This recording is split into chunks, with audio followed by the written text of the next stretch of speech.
ఎక్కడో పుట్ట మీద ఉన్న గడ్డి తింటోందా? మనకి పనికి మాలినటువంటి నీరు అది తాగుతోందా?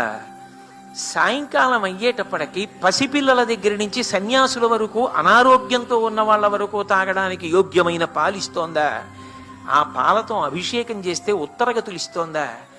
ఇంత గొప్ప పాలని ఈ ఆవు ఎలా తయారు చేస్తోంది? అసలు ఇంత గొప్ప పాలని తయారు చేయగలిగిన నిర్మాణాన్ని, ఆ వ్యవస్థని ఈ ఆవు శరీరంలో పెట్టినవాడెవరు? ఎవరిలా దీన్ని తయారు చేశాడు?